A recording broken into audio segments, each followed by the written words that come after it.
Every era has its frontier. A line between what is and what's next. We've played the game, built the legends, carried the weight. But this is different. This is where the game leaves the ground. No limits, no ceiling. No looking back. This isn't the next season. This is the next frontier.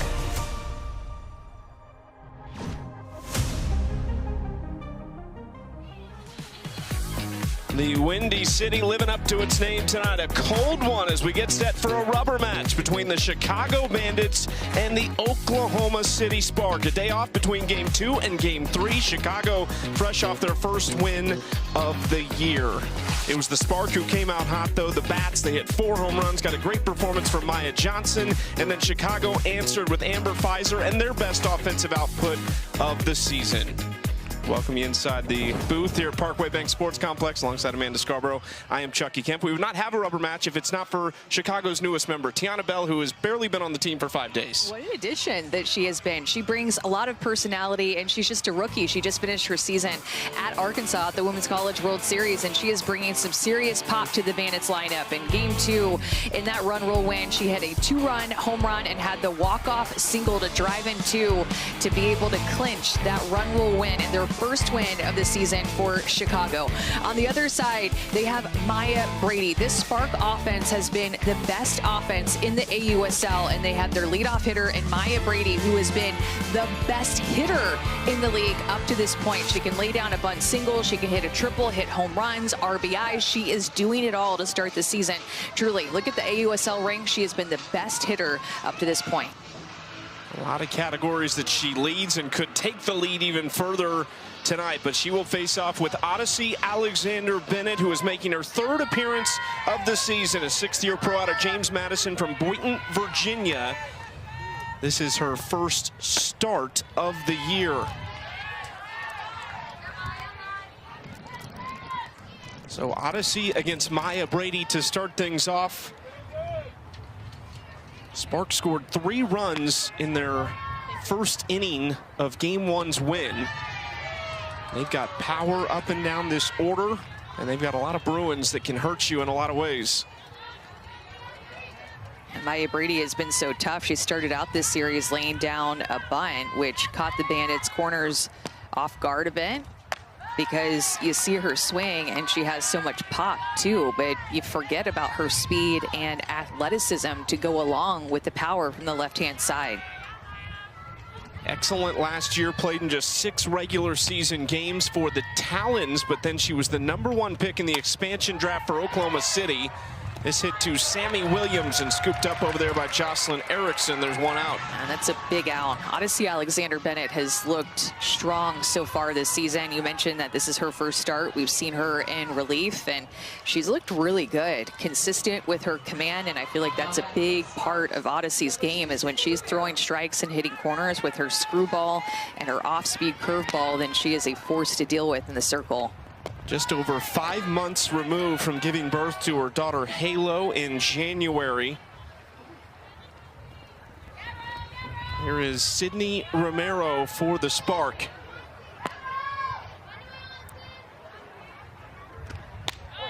Good spot on the inside corner from Odyssey. And that's the spot that I'm talking about with the screwball. She will work that pitch into the righties and also away from the lefties. But what has made her so good up to this point in the season is just that she has been throwing that pitch on command exactly where she wants it.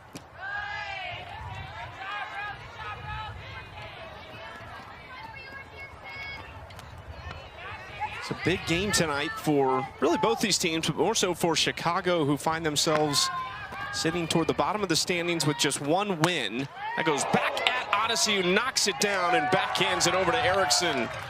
And she is a really good athlete, too. Watching Odyssey Alexander play defense while she's pitching reminds me of that play in the Women's College World Series whenever she led James Madison to the Women's College World Series. Remember the squeeze play against Oklahoma State where she went up to grab it and then dove and tagged the runner before she scored? Odyssey Alexander is an athlete. That ball came off the bat at 77 miles an hour.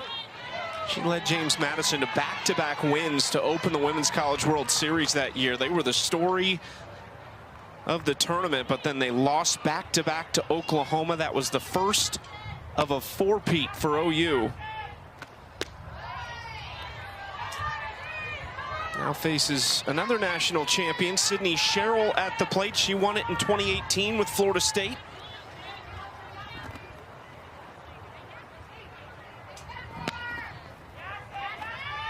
One-one.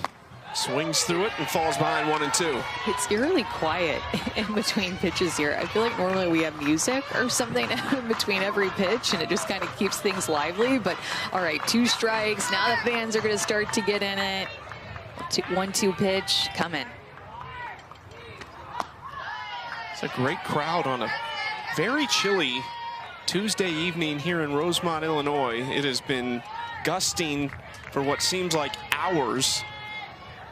The wind says 18 miles per hour with gusts in the 30s. I think it's more probably in the mid-20s with gusts into the upper 30s, low 40s. Yeah, whatever it says like on the app is a complete lie. It's a sham, because walking in this wind, it is the real deal, and it has been relentless. Those flags have not stopped whipping since we got here 2 hours ago.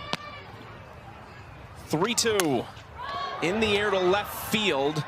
And Clements makes the catch. For the first time in this series, Oklahoma City is held scoreless in the top of the first. Good start for Odyssey.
Oklahoma City gives the ball to an Oklahoma State product. Ruby Malin, who is an Omaha native in her rookie season out of the reserve athlete pool. We saw her briefly in relief in game 1, struck out 3 batters in 1 inning. Yeah, Maya Johnson got that start, and she came in, and Ruby Malin was spinning down and spinning up. That's what Ruby Malin is going to do. Her go-to pitch is going to be her drop ball, but the development and progression of her rise ball in her senior year at Oklahoma State has really made her an even bigger force to be reckoned with. So 68 to 70 miles an hour down in the zone with her drop ball. Her rise ball will be a few miles an hour slower than that pitch, and every now and then she will mix in a changeup. First pitch catches the outside corner, strike 1 to Morgan Zirkle, who leads things off. A pair of hits in the series, including her first home run of the year. Had 9 of them last year, and that led the AUSL. Aaron Koffel, and then you will see a big change in the lineup there. Tiana Bell jumps all the way up into the 3-hole. Remember, she's also a reserve athlete product. Filling in for Bella Dayton, who is currently on international duty with the Italian national team in Prague. I like it. I like these lineup changes. Moving Tiana Bell into that 3-hole, giving Erin Koffel some protection after the 4 RBI game that she had 2 days ago. Sammy Williams in the cleanup. She has been arguably one of the hottest hitters for the Bandits to start the season. Taking some pressure off of Jocelyn Erickson, moving her to the 5-hole.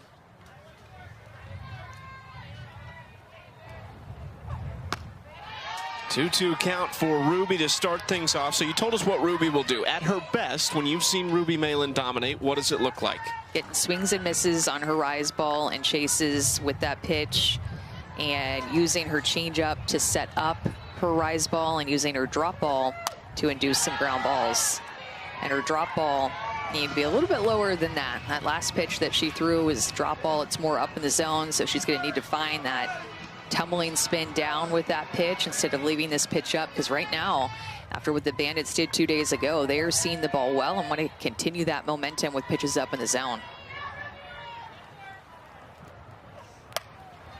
Another foul ball from Zirkle off of Ruby, who was just a workhorse this year at Oklahoma State, won 29 games, a sub-2.5 ERA. She was co-pitcher of the year in the Big 12 with Nyjah Kennedy.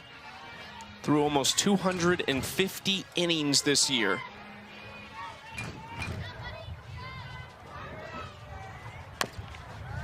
Another foul ball from Zirkle.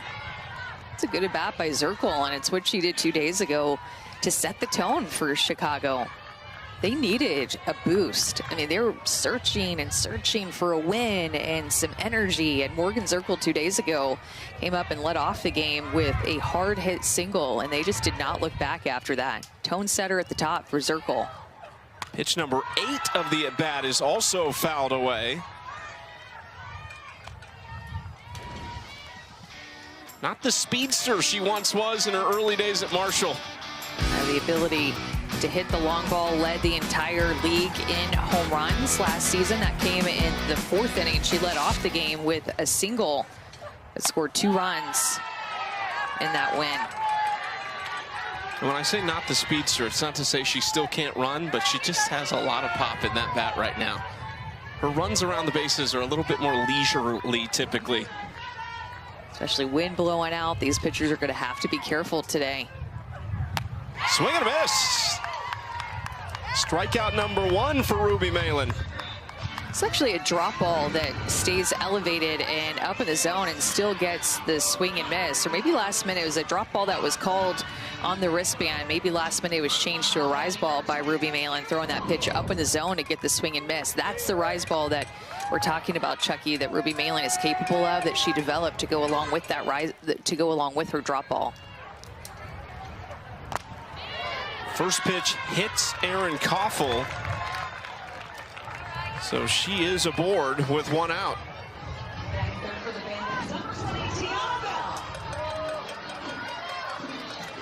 Just barely trying to sneak that pitch in there. Tough part for Ruby, she was kind of pointing. I think she thought it was pretty close to the black of the plate. Not a bad location at all. First pitch swinging for Tiana Bell into foul territory. We've seen Tiana swing early. We saw that when she pinch hit in her debut with the Bandits and popped up on the first pitch. But it certainly worked out well for her in game 2. Signed on June 13th, which means this is day 4 in a Bandits jersey. This is off the end of the bat. The wind's going to push this out into right field, and it goes down. We've heard these conversations from both coaches about how much the wind is going to affect the game tonight. And I think you just saw it there play a part. Well, and the Spark have shuffled around their infield a little bit too. So Amari Harper is starting at 2nd, and Sydney Sherrill is starting at 3rd. Jessie Warren has a day off, it looks like, on defense. She will be in the lineup as a DP, but Amari Harper now playing 2nd base. She's a versatile athlete, a versatile rookie that can play first and play the outfield. Sydney Sherrill was playing 2nd base in the first 2 games. Amari Harper rocking the Oregon Ducks colors on her glove at 2nd base. Played her final college season there after a few at Texas A&M.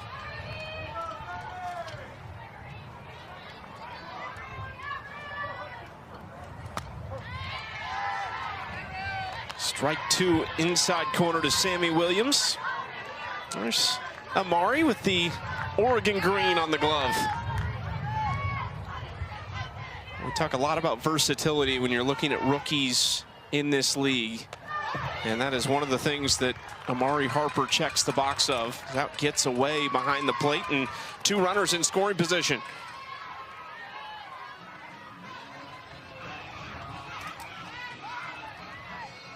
Delaney Wiz probably didn't think she would be almost the everyday catcher for Oklahoma City, but Kinsey Hansen-McKenzie, who was their first pick in the allocation draft, announced that she is expecting.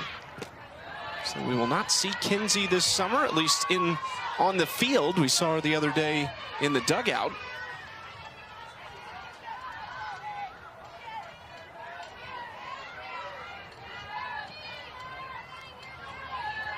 Two-two count to Williams.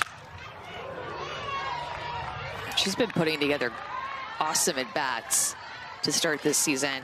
Sammy Williams had not played in an Athletes Unlimited game for over 1,700 days and has entered into this Bandits lineup this season with some big-time pop. The ball is coming hard off of her bat. She's seen the ball well early in the season.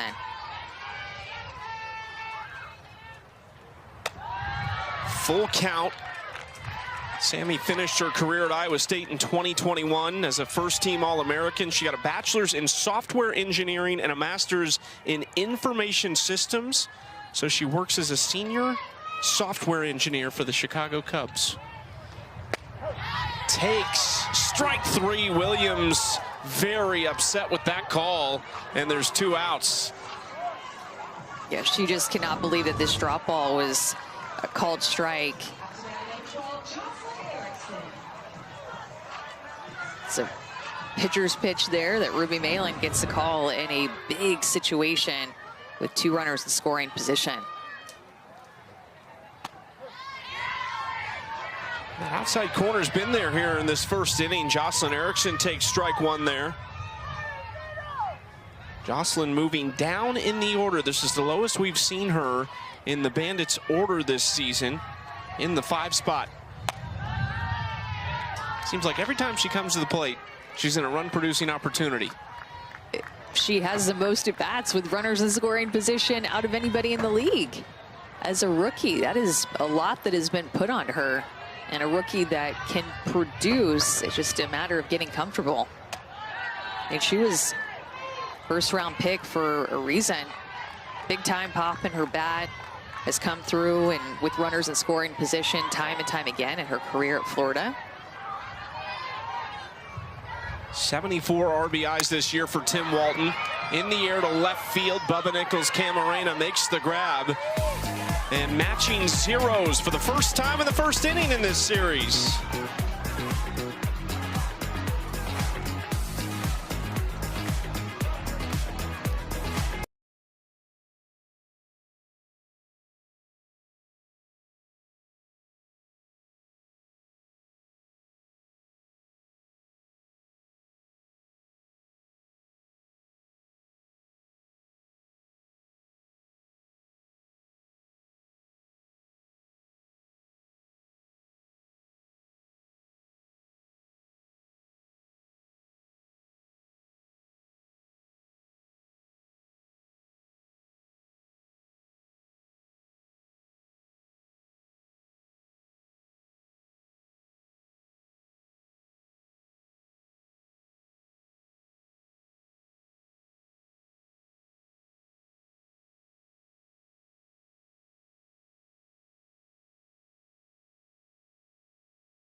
The AUSL is sponsored by Easton.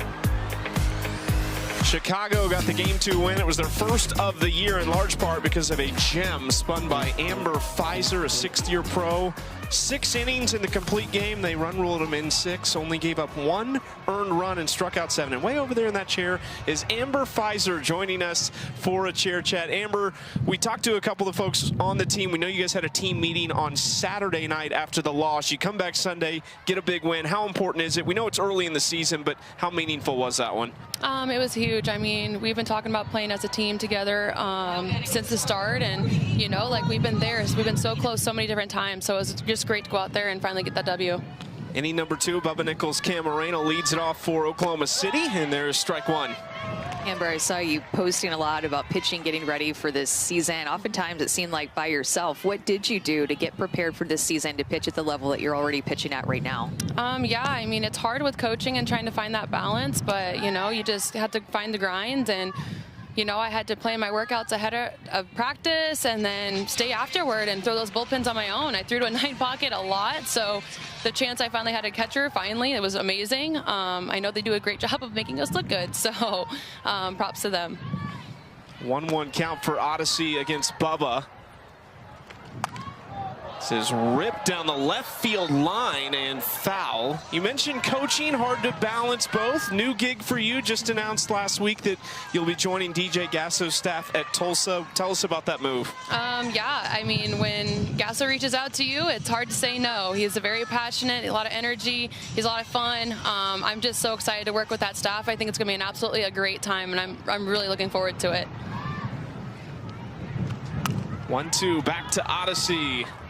And there's one away. Amber, what have you already figured out so far this year? I asked some pitchers that, and it could be literally about anything, because I feel like as pitchers, we're always figuring things out as we go along, especially early in the season. So what do you feel like you've figured out in this first week of this 2026 season? You know, I would say that just the approach and like how much teams are preparing are even more than they ever were before. It feels a lot more like college again. Oh, get that. Off the scoreboard, Delaney whizzes 3rd of the series and 4th of the year.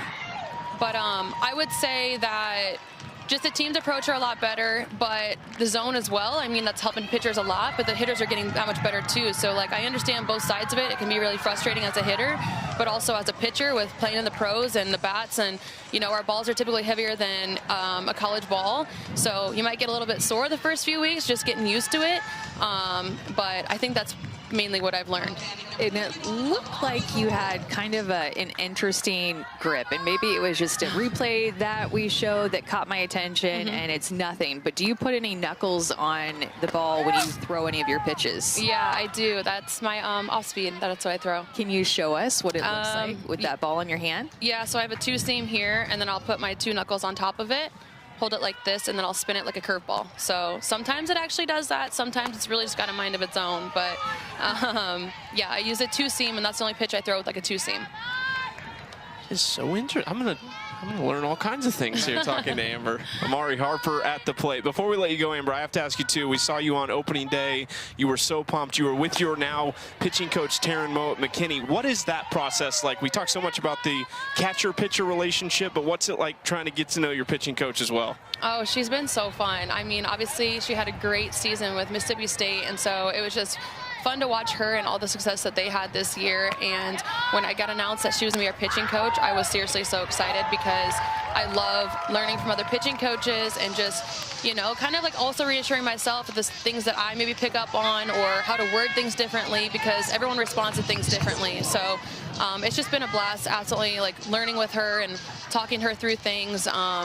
And so, yeah, she's been absolutely amazing. Amber, thanks so much for the time. I was going to say we'll get you out of the elements, but you're from Iowa and you played at Minnesota, so I know the weather doesn't bother you. Yeah, nothing like being back home, right? That's right. That's right. Thanks so much. Thank you.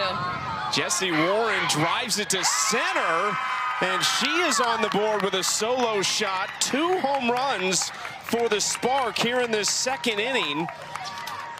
And for Jessie Warren, that's her 2nd of the year.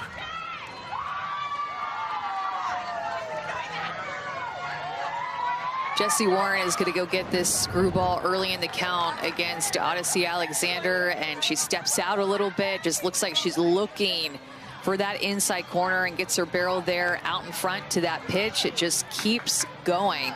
The wind is, of course, blowing out, but on the track, man, that said 240 feet, and it is 230 feet to that fence in center field, so would have been out of here even without wind. Both Delaney Wiz and Jesse Warren's home runs came on the first pitch of the at-bat against Odyssey Alexander.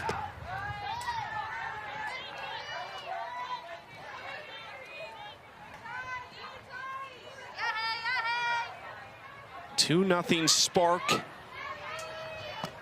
Trying to pick up their 4th win of the season.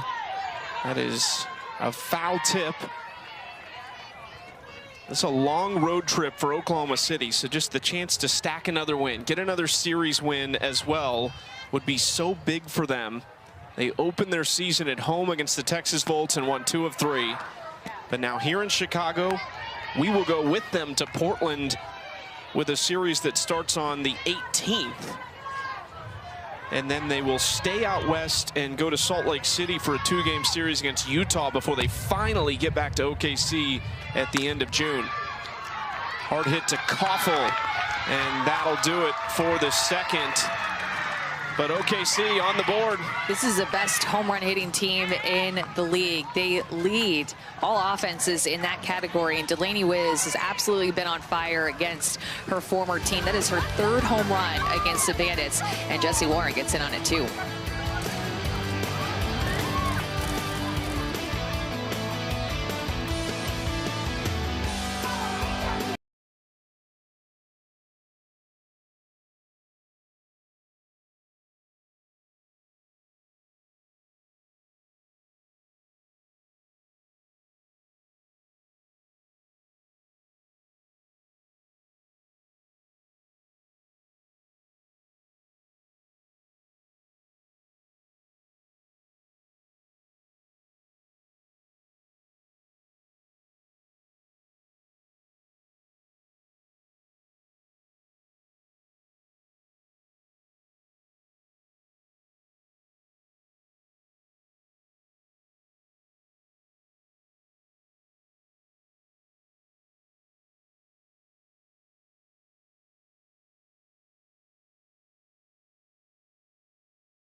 Assume it's yours until they call you off. Yeah. Still do your communication, but as soon as your ball, okay?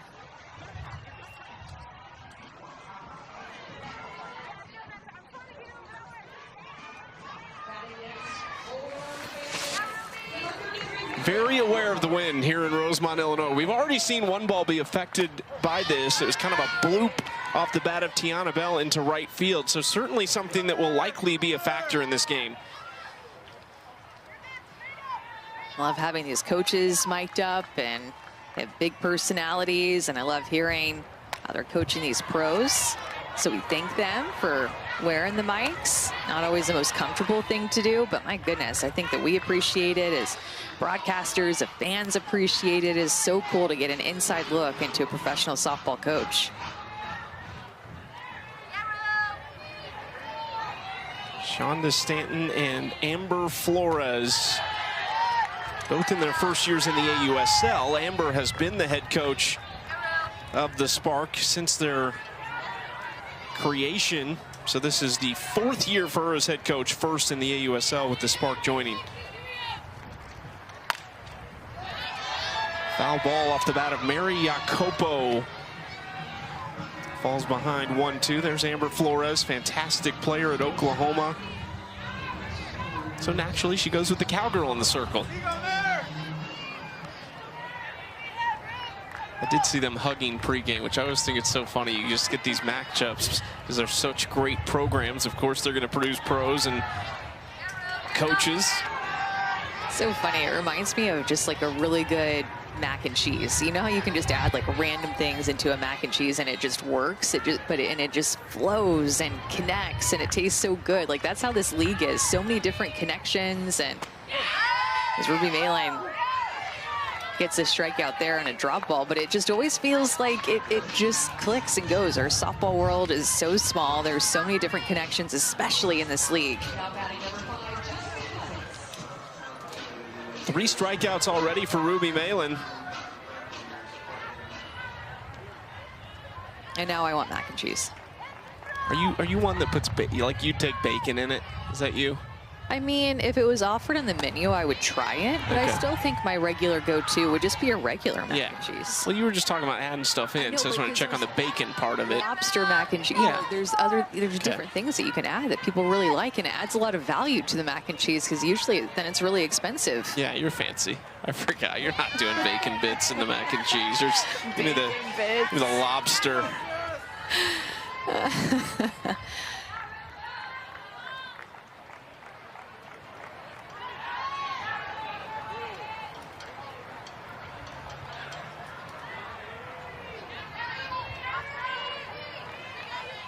1-1 count to Jessica Clements.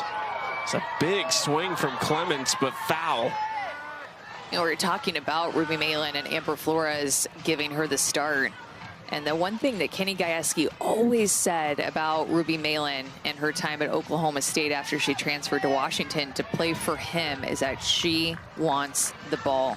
She is always prepared, saying that he's been around great players in his time, baseball, softball, alike, and that winning, and Ruby is at the top of that list for Kenny Gajewski in terms of preparation, recovery, eating, sleeping, that she is in love with pitching. That's what Kenny Gajewski said. And she makes sure that she is always prepared. And by nutrition, working out, sleep is really important to Ruby Malin. Tracking all that. We talked about her emotional and mental growth this year, how impressed he was with her since getting to Oklahoma State. This is another one. We talked about Cassidy Curd the other day, really exploding onto the scene as a freshman. Ruby Malin was the same way. She came on as an All-American, as a true freshman at Washington, took them to the Women's College World Series as a 27-game winner, striking out batters left and right. After 2 years in Seattle, departed for Stillwater and finished her career there for Oklahoma State.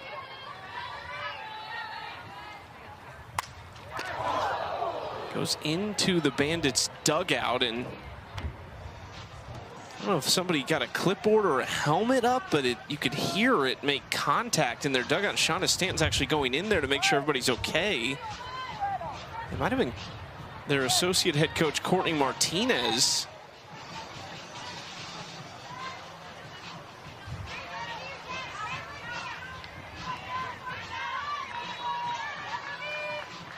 Good to see that she's up and walking around back there at least.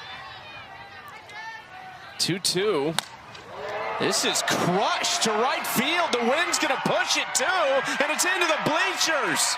Clements went up and got it.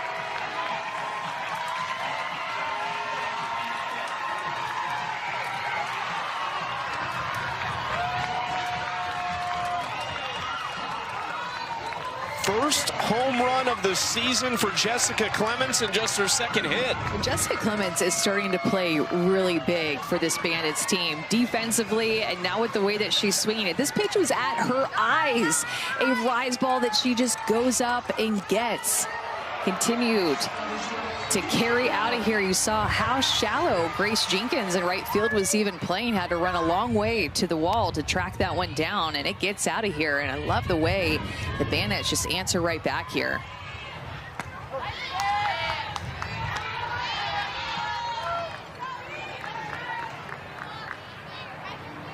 Saw that in game 2 as well. Oklahoma City scored 2 in the first. The Bandits responded with 4 in the bottom half of that.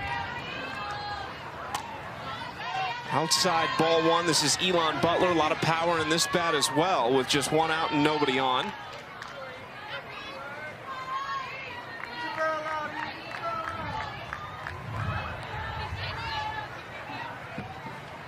A little off speed. Butler flares it out to right, and that is going to beat Jenkins to the wall. Butler rounding second. She wants 3, and she will get it.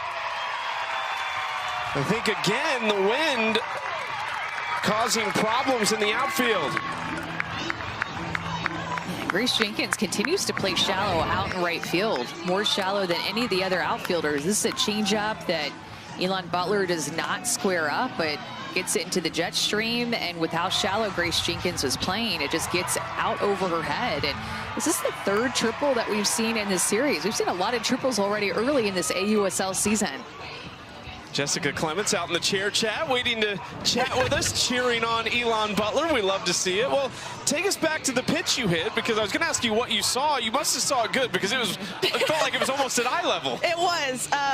Really, I was just looking high turn. She got me pretty good. The couple balls that I fouled off there up in the zone, I was just really trying to be on time. That was the main goal, being on time and looking more up in the zone just to get on top of it. And I did. Do you know the height of that pitch? Like, could you tell us? Could you remember where it is? Like, if you told us a height with your, where do you think that pitch was? That was a tomahawk. I think it was about eye level. Oh, yeah. I feel like you're just feeling really comfortable right now. That catch that you made on Sunday was unbelievable, and I know that's not about the home run that you just hit, but you're catching left field with the wind blowing. It was over-the-shoulder catch. Like, what was your take on that catch that you made a couple of days ago? I honestly surprised myself. I feel like I say that with a lot of things, like when I get a home run or something, it just, it does catch me off guard, but you know, that ball yesterday, was it no, 2 days ago, I really thought it was over the fence. And with the wind holding it up, but I realized I took a bad read, and I just wanted to do whatever I could to make that catch. Once I realized it was in, just did everything I could. Jessica, thanks so much for the time. Nice swing. Thank you. Appreciate it. Thank you. Jessica Clements responds, and then Elon Butler right after that gives him a triple. So a runner at 3rd with just 1 out for Ilana Agbayani. Another one of these Oklahoma connections. Clements will get a quick breather in the dugout and probably try and get warm for just a second. Agbayani through the right side, and we are tied at 2. Speaking of starting to get comfortable, the rookie Ilana Agbayani fits into that category. Yeah, these two have seen each other, with Agbayani playing at Oklahoma and Ruby Malin playing at Oklahoma State. They have faced each other a lot. Agbayani just using the ground with that drop ball. So being able to get a hit these past couple of hitters with a drop ball, a changeup, and then a rise ball. And me, not Ruby Malin out of this game. Conversation with Ruby Malin in the circle here. Remember, Flores was at the home plate umpire talking to him, so we might have a pitching change coming up. And we will step away as we await our new arm. 2-2, still just 1 out in the inning and 1 on.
Maya Johnson got the start for the Spark in game 1 through 4 innings and had 4 strikeouts. And the way that she's been moving the ball down through the zone has been fooling these hitters, has the ability, of course, to go up in the zone with her rise ball, but her changeup and her drop and her curve and screw, everything down in the zone has been looking good to start Maya Johnson's rookie season coming from Belmont. There were big expectations on her shoulders out of Belmont, the first mid-major player to receive a golden ticket. Got it from Jess Mendoza. Not just drafted, but she was the 3rd overall pick in the college draft for Kirk Walker as the GM of the Spark. And basically is leading this staff right now as they're missing 3 of their main ingredients to their 5-person pitching staff. 0-2 count to Zirkle. That is softly hit, and it gets down into the outfield. Agbayani wants 3, and she is in safely.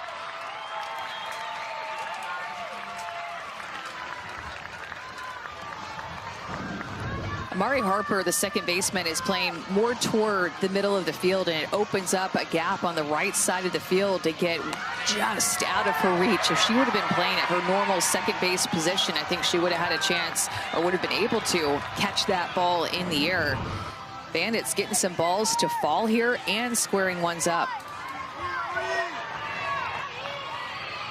Ruby Malin struck out the leadoff hitter in this inning looking, and then a solo shot, a triple, and a pair of singles as Zirkle was trying to create a little chaos on the bases. Instead, they'll pretty much just let her have second.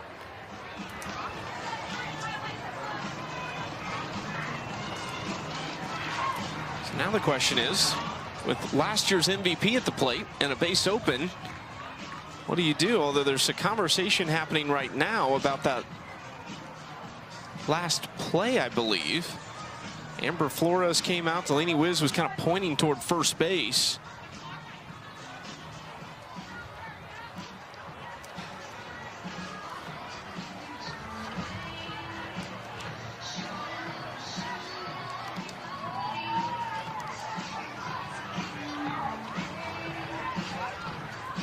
This is when, even though it's not a review, we need to use the microphones. You know what I mean? Like, we need to take it upon ourselves to use the microphones from the umpire and explain to everybody what's going on, not just when we have the reviews in process. That would be great for fans and broadcasters.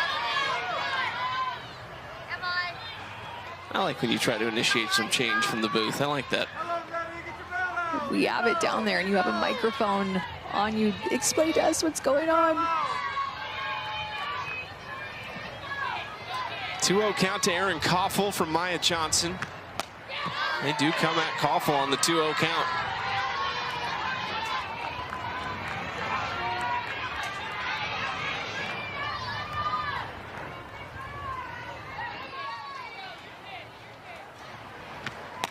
Another big swing from Koffel. Maya Johnson bouncing back against the veteran. Back-to-back screwballs against Koffel to get right back into this count. And the thing about that screwball that she's thrown to her 2 pitches in a row, it has a little bit of up movement to it as well. It's a nasty pitch. Go right back to it. She got her swinging. That is big time from Maya Johnson. Fell behind 2-0. You're thinking maybe they'll just let her take first. Not a chance. 3 swings and misses on a row. All 3 on the screwball. This last one a little bit lower and maybe even about a ball more off the plate. She gets a swing and miss with 2 runners in scoring position. That was a big K. And now look at her go right at Tiana Bell. She has thrown 9 pitches and 5 have been swings and misses. Maya Johnson is coming out absolutely firing it. Loves to go to that screwball on her arm side, so away from a right-handed hitter.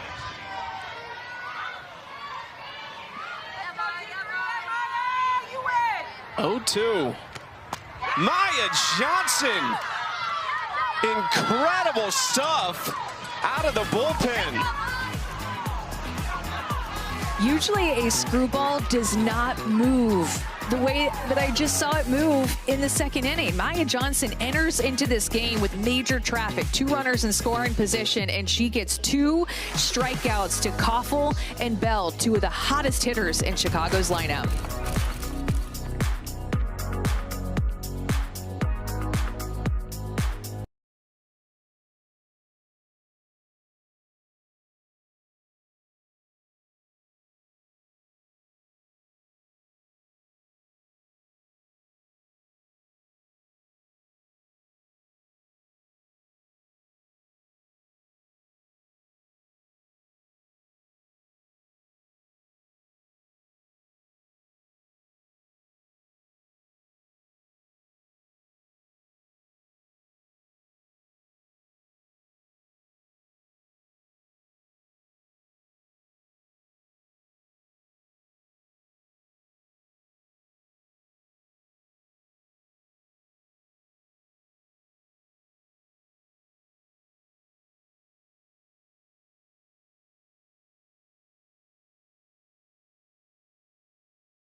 Friday night in the AUSL, Oklahoma City heads to Portland for a 9 Eastern showdown. Watch it live on ESPN2 or stream it anywhere on the ESPN app. That will be Portland's home opener.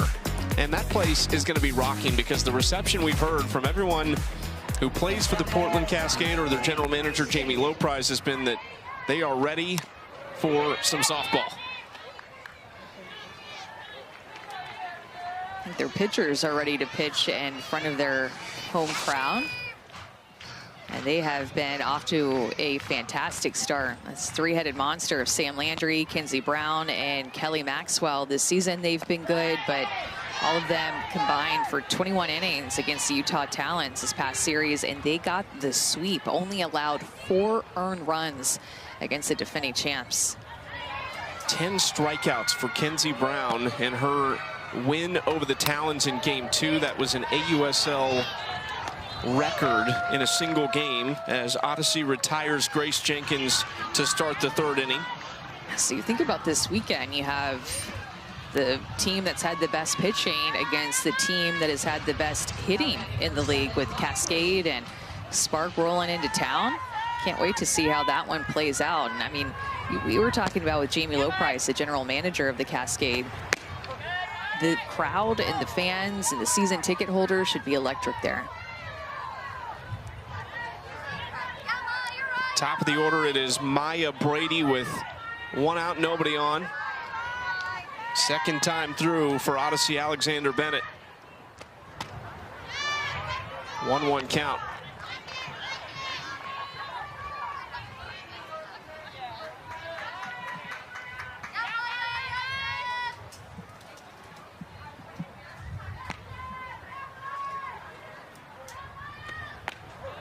Brady takes this, strike 2 on the outside corner. When you think about, Chucky, how well the Cascade recovered after giving up a lot of runs to the Blaze the opening series. What an adjustment that their pitching staff and defense were able to make. All 3 of the games against Utah were so close, decided by 2 runs or less. Just some gritty wins that you put in your back pocket for confidence later on down the road. I mean, those tight games we've seen, I feel like our games have either been really tight so far this year or they've been run rolls. It's good to play in those tight games, though, and it's even better to win them and put it in your confidence bank.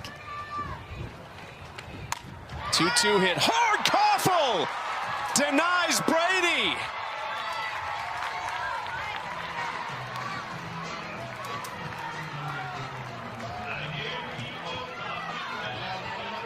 Aaron Koffel defensively has just been money for Chicago to start this season. 79 miles an hour exit velocity. Aaron Koffel, right place, right time. And that ball looked like it was going to take her glove into left center field.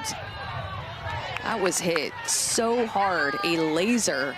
And Aaron Koffel was able to read and hang on to. That's been one of the missing ingredients for the Bandits early. They've made good plays here and there, but as far as a whole, the defense has not been as solid as they would have liked it to be. So far tonight, they've been lights out, and that play from Koffel helps out her pitcher big time.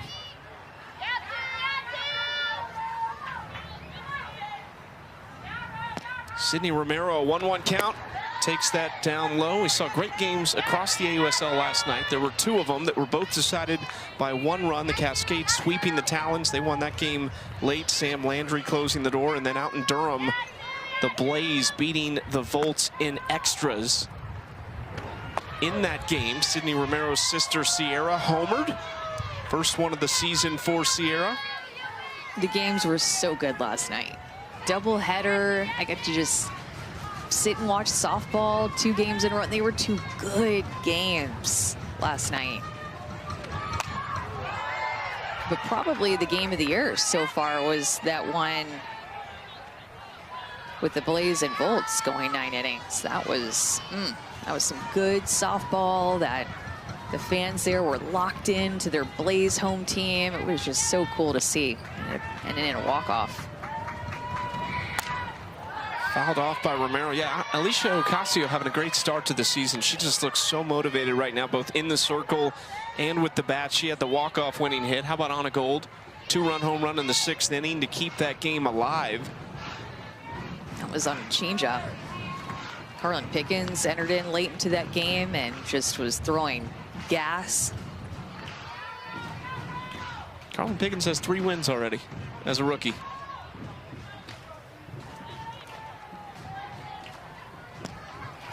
Two-two to Romero. Hard hit ball beyond the glove of Agbayani. That's going to get all the way to the wall on the turf. Romero will stride into second. It is another base knock for Sydney. Well, Chicago is going to start taking note of these hard hit balls the second time through the order. The one off of Maya Brady's bat was 79 miles an hour, and this one off of Sid's bat is 80 miles an hour. Great at bat that Sydney Romero just put together there to find a 2-out double after she battled off some pitches.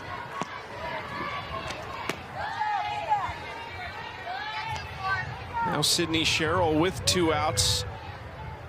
Odyssey Alexander Bennett wants a new ball.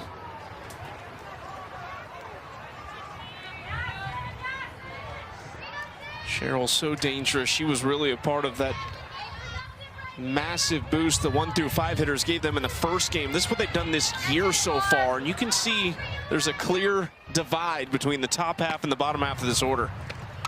Yeah, for the series, 1 through 5 in this order has been so tough to put away for Bandits pitching. But if you can get through 1 through 5, there's some hope, it looks like, at the end of the order, 6 through 9. However, Sparks offense, 1 through 5, maybe the best 1 through 5 in the league.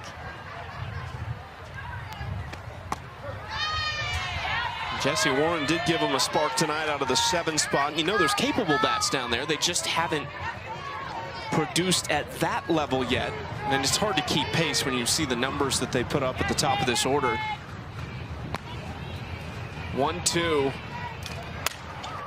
into left field, and fair ball. Sydney Sherrill is going to drive in the go-ahead run and reach second base.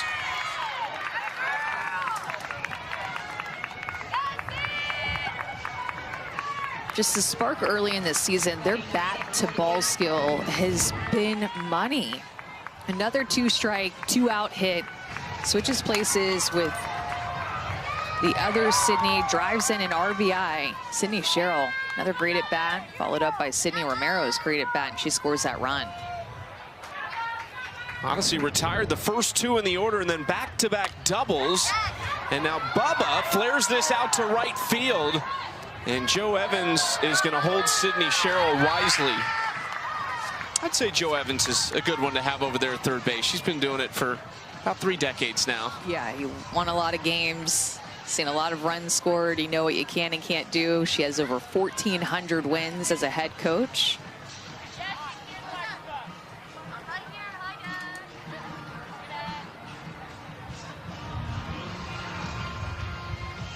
There's an art to that, to sign giving, right? Like, oh, yeah. I think as a young coach, you're probably like practicing in the mirror just so you know everything looks right. I mean, you think about coaches that are currently coaching in our game right now at the Division I level, and only one person who is an active coach has more wins than Joe Evans, and that would be Patty Gasso at Oklahoma. Patrick Murphy and Karen Weekly also up there, both of them over 1,400, both of them reaching that number this year along with Joe Evans.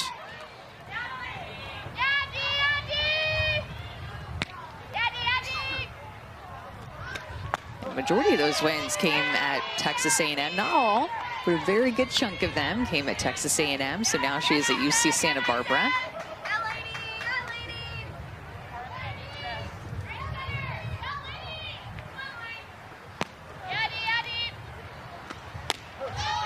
Good spot from Odyssey for strike 2 to Delaney Wiz, who has homered 3 times in the series, has a league best 4 of them. 2 home runs in game 1 and another one earlier tonight. 0-2.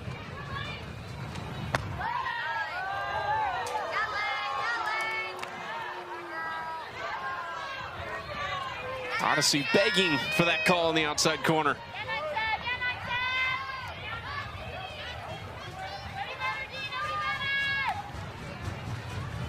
Crowd trying to get behind her on a cold evening. This is at Koffel, and she does it again. Erin Koffel, a brick wall at shortstop.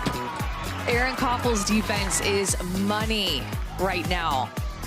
2 line drive plays looking very similar like that in this inning. Balls are starting to fall that inning too for the Spark.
Let's take a look at Amanda's top moments from the last few days. One is going to be Delaney Wiz hitting 2 home runs in 1 game against her former team. You can tack on another one because she hit 1 tonight. So 3 home runs in this series against her former team, the Bandits. And then Sunday, the way that the rookie, Kenzie Brown, pitched against the Talons, 10 strikeouts and a complete game win. Finally, last night, we were talking about that epic game between the Blaze and Volts, and it was Alicia Ocasio in the 9th inning with a walk-off RBI to finally get that win for Carolina. Those are 3 of them. It is always hard to choose in these series that we've been having because these games have been so good so early. Trying to figure out what you have on our producer, Mariah Gearhart, that you got your face on a element coming out of the break there. Here's our AUSL standings so far, and it may feel early, but it's a short season, only 25 games played. You see where these 2 teams stand? It's a big game tonight for both of them, but even more so for Chicago. Don't want to dig yourself too much of a hole. We've talked about some of the big pieces that they're missing right now. One of them is Lexi Kilfoyle, Kat Sandercock, another one. So key elements of the pitching staff as well as Skylar Wallace.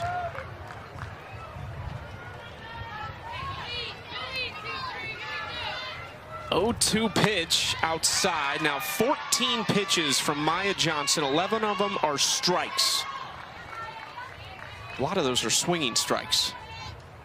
And how about, Chucky, the turnaround of the Blaze from the way that they started last season compared to this season, now being at the top of the standings? They were at the bottom of the standings last year, top of the standings this year. Such a hot start. Cascade, too, finding themselves right now in 2nd place on a 4-game win streak. And then the Talons swept the Bandits in weekend 1 and got swept this past weekend. So some highs and lows there early on for the Talons. 2-2 count for Sammy Williams. Part of it for the Blaze, I should say. Dana Sorensen nailed their draft. Their rookies, Carlin Pickens, Reese Atwood, and Dakota Kennedy are rolling out of the gates in this 2026 season. This is lifted to center field off the bat of Williams, back to the track, and it's caught by Brady. Fighting the wind to track that ball down. There's 1 out. What can't Maya Brady do?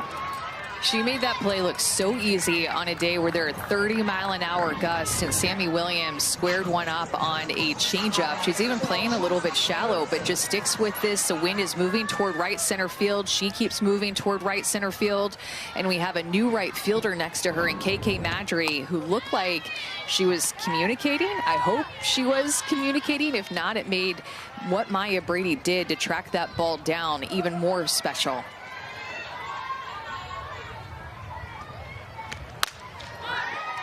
Another one in the air, this one not as deep, and Brady makes the catch to retire Jocelyn Erickson. Thursday on ESPN2, more AUSL. It's a doubleheader, and it's Utah taking on the Texas Volts at 7 Eastern, and then it's that series we've talked about, Oklahoma City at Portland. First time at home for the Cascade. That one coming your way at 9 Eastern. Watch it live or stream it on the ESPN app.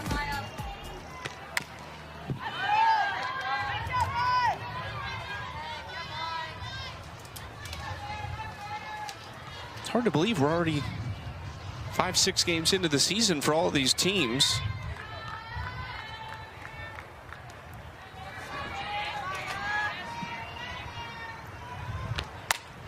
This is hit hard through the 5-6 hole. Mary Jacopo continues to swing an impressive bat here early in the season.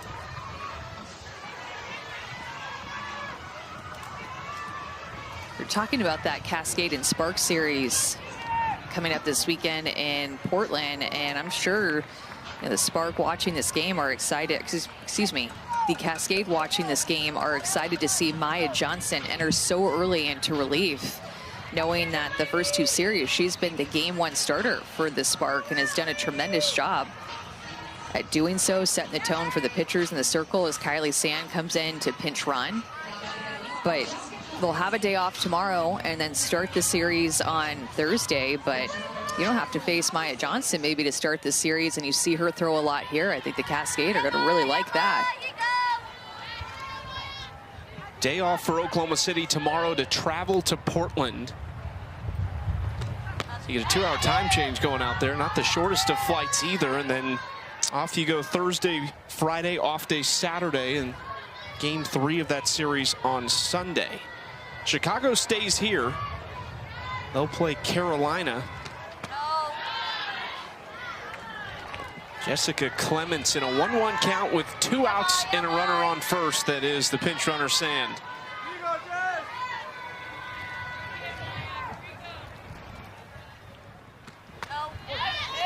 Sun is in a very interesting location right now, kind of cutting right in front of the pitcher's circle.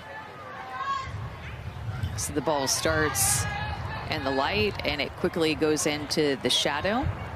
I'm sure no complaints from the pitchers right now. It can make a little bit more deception, but you know how that is too. It won't last too long, so there's only likely going to be a couple of batters that have to deal with this, with where it's at right now.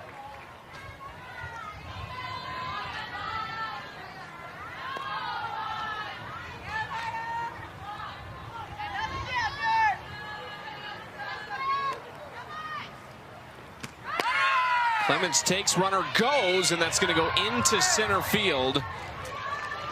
The pinch runner, Sand, getting aggressive and takes second.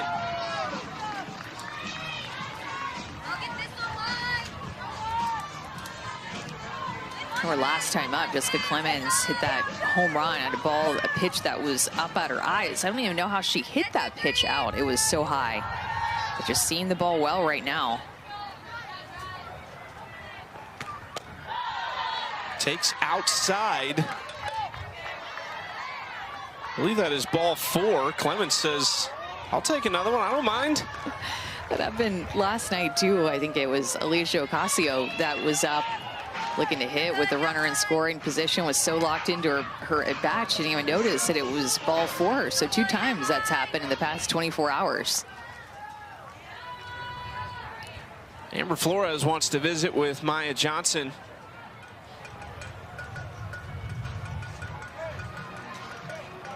Two on, 2 outs for Elon Butler. The 2026 AUSL season is underway. Get your 4-game Flex Pass, single-game season and group tickets for all 6 teams today by visiting the AUSL.com. AUSL, this is legendary. It's just year 2. That's it. It feels like we've been doing this for 50 years, though, with the momentum that we have. And I don't know, I feel like a lot of people have been tuning into these games the first week, riding the momentum off the Women's College World Series and excitement for this league and the 6 teams and their home stadiums and the group of rookies that joined the league. It's been an awesome start.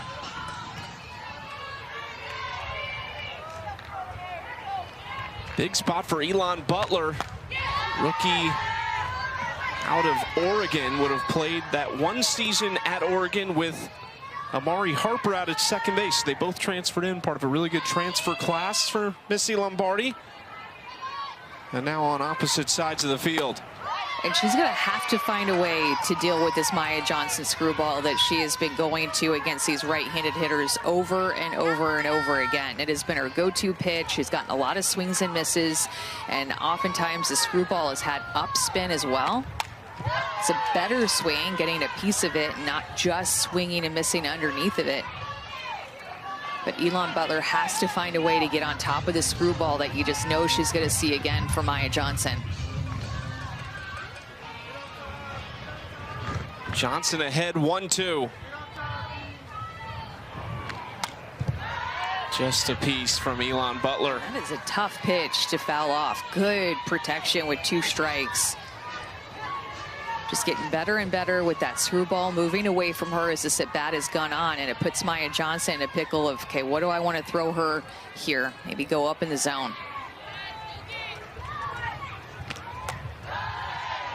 And she lays off. Another good take, making Maya Johnson work. She had been having her way when she came into this game with the right-handed hitters and that screwball. I bet she'll go to it again. Bandits just 1 for 5 with runners in scoring position tonight.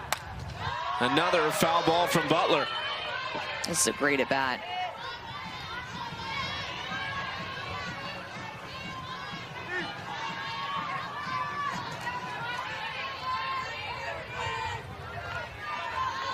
Oklahoma City 2 for 3 with runners in scoring position. Couple 2-out hits to score a run last inning. Inside strike 3. Maya Johnson mixing it up and gets out of another jam. Caught her leaning. She went to the screwball 5-6 times and then at bat and finished her off with the curveball hard end.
Coach Flores told her, win the screwball. Guess what that pitch was that she hit out? The screwball. First pitch that she got was a screwball. She won it, didn't even have to deal with the off-speed pitch. First pitch swinging in the inning for Amari Harper, who hits it hard but lines out to right field. So there's one out, and now here is Jessie Warren, who won the screwball in her last at bat, and we'll see what she does here in her second of the evening. Just cool to, when your plan pays off, when you commit to it, when you sell out for that plan. And she saw a pitch on the inner half, was on time with it, knocked it out of here. And then so now she's going to get a curveball to start the at bat. Not going to go back to that screwball or anything inside to start this at bat. Maybe she will later, but trying to see if now Jessie Warren can handle the outside half.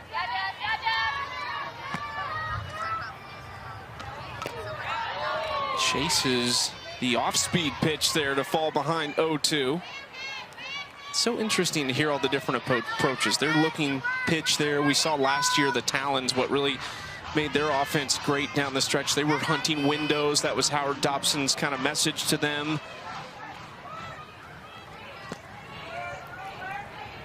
Oh, 2 in the air to right field. Elon Butler backing up with it, and there's 2 outs. It's just a good job of pitch calling. This is the game within the game. Jessie Warren hit that screwball out. That was on the inner half. So this second at bat that she has, Tara Mowat McKinney calling pitches from inside the dugout, or Marriott Copo going to go all outside.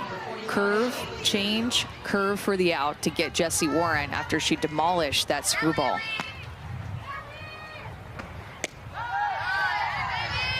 That was just the 4th pitch of the inning to Haley Lee, and there's 2 outs. She's ahead in the count 1-0. Odyssey trying to give Chicago a good start tonight. She has given up 3, but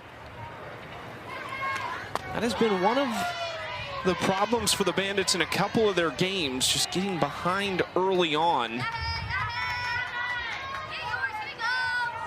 Odyssey, not one that has started a lot the last couple of years, made 12 appearances last year. 9 of them were out of the bullpen. This is the first time they've hit one up the middle that has gotten past Odyssey Alexander Bennett. Base hit for Haley Lee, her second in the series.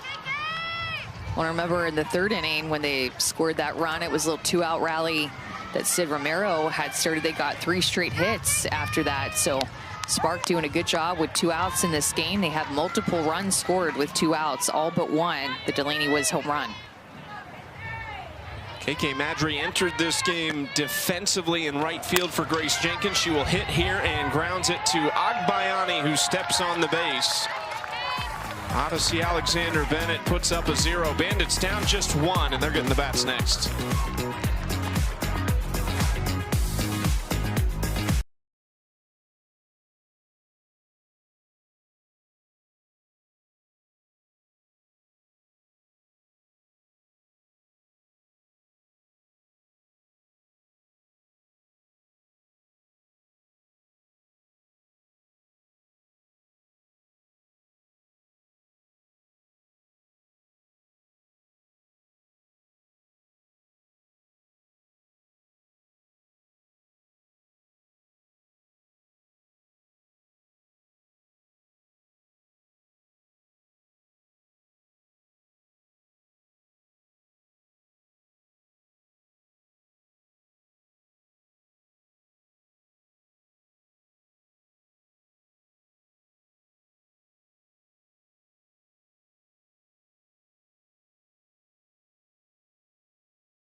It is my pleasure to give this golden ticket to Ailana Agbayani. I knew in advance, but I didn't expect what this was going to feel like. She never thought this was happening. That's what was so emotional over it. The team broke out in tears, and it's because she's the hardest worker on this field. I want you to thrive with your confidence in this AUSL league. We are so, so proud of you. And that is Ailana Agbayani's dad, Benny, who spent 5 years in the MLB, embracing her after receiving her golden ticket in Norman from Kim Ang. Special moment for Ailana. Back-to-back years, the AUSL has gone to Norman. Sam Landry last year, Ailana Agbayani this year. And if there is Benny in his MLB Mets uniform, and Ailana making her debut last week in Utah. Ground ball right side. She's retired to start this fourth inning. But I will say, she's starting to kind of catch her stride offensively.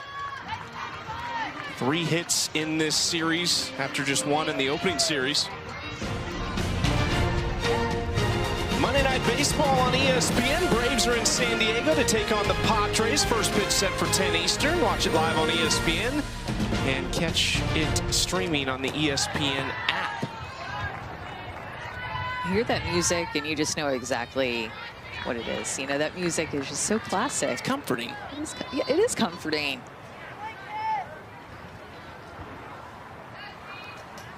There is Morgan Zirkle. Spun outside, ball 1. Speaking of MLB ties, Zirkle, who played at Marshall, she was one of the best to do it there. One of 5 NFCA All-Americans in that program's history.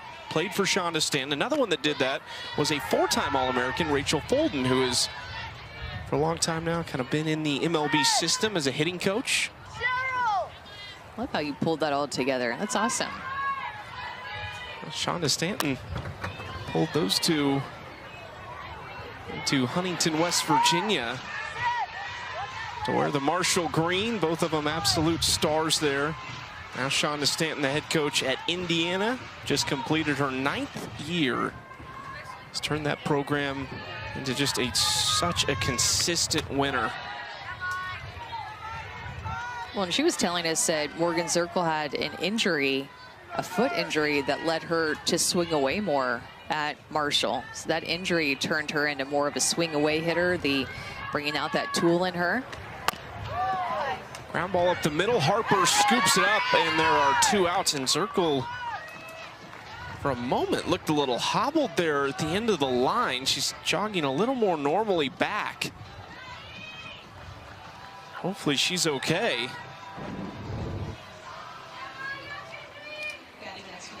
Maybe hit the bag weird.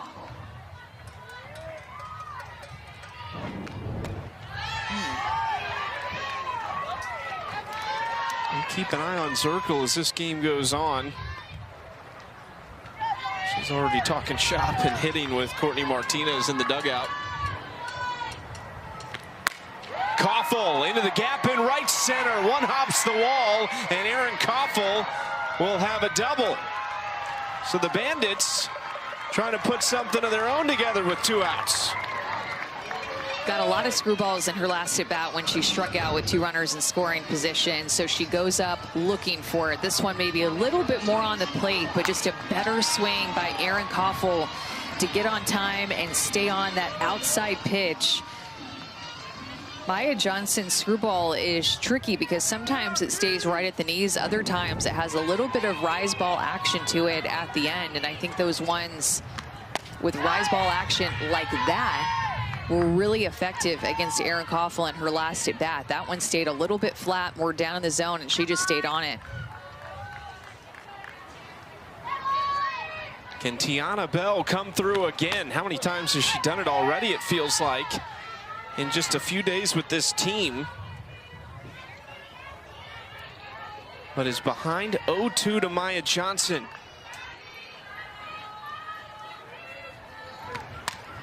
Fouls that pitch off to stay alive. And this is how Maya Johnson is a different type of left-handed pitcher. I noticed this when she was at Belmont. Usually as left-handed pitchers really rely on their curveballs. Like that is usually the bread and butter pitch of a left-handed pitcher from the time that they learn the curveball through college. Maya Johnson is so different than that because she relies more on her screwball. She can throw her curveball. She can throw every pitch. But she gives these right-handed hitters a different look because usually lefties throw a curveball into them or backdoor to them on the outside corner. She moves a screwball away from them. Did come in that time, but misses down low, 1-2. That's a big reason, too, that Kirk Walker wanted to draft Maya Johnson. She was a proven winner, did it all 4 of her years at Belmont. But just gave a different look from the left-hand side. Slow roller, Johnson that hit off of her glove awkwardly, but still maintains her composure and makes the play in an unorthodox method. We are through 4 innings, and the Spark are up 1. There is pure panic that set in, I guarantee, for Maya Johnson. I've been in this situation before where it bounces off you. You just want to handle it to get that last out. She sticks with it and gets it.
OKC up 3-2 as we go to the 5th inning here in Rosemont, Illinois. New pitcher for Chicago. It'll be Taylor McQuillan, the 7th-year pro out of Arizona, native of Mission Viejo, California.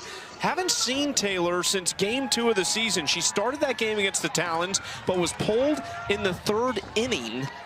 Gave up 4 hits, 1 walk, just 1 earned run. This is a veteran presence that they need in the circle. Yeah, especially in this tight game. And you think about just season-wise how important this game is for the Bandits. They won their first game on Sunday. This is a close game here. Still time left, even though they're trailing by 1. But important for Taylor McQuillan. Oh, no. Brady got all of it. It's over the bleachers in right.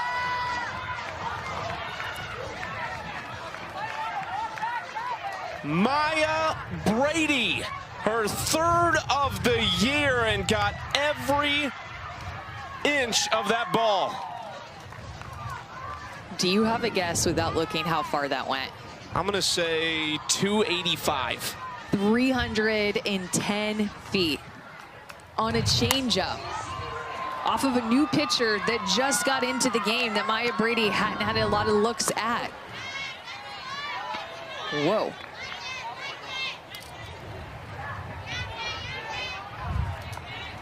They needed about 10 feet of height probably to even get close to that. Remember, Megan Grant hit one last week that was 313 feet, another UCLA Bruin. That was the furthest home run that had ever been hit in AUSL. So 2nd furthest right here off the bat of Maya Brady. Insurance run for Oklahoma City. Now Romero sends this into center field, and Zirkle backtracks to make the catch, 1 out. And I just want to come clean about something. It said 309 feet, 0.7. So I just rounded up. I just just want to come clean about it. It's really, I just took it upon myself just to round up. it's really eating at you there, wasn't I it? just want to let everybody know, just in case. Just in case what? I don't know. Somebody else sees it's 309 feet. Amanda said it was 310. I'm just rounding up at 0.3. You'll sleep well tonight. Sleep well knowing I got it off my chest.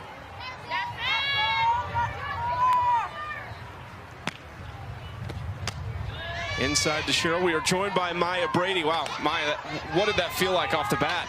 Honestly, I was just trying to compete and help Maya out. Just thinking about competing, out-competing my opponent, and it just kind of happened. Maya, did you hear me say how far it went? No, I didn't. Can you guess?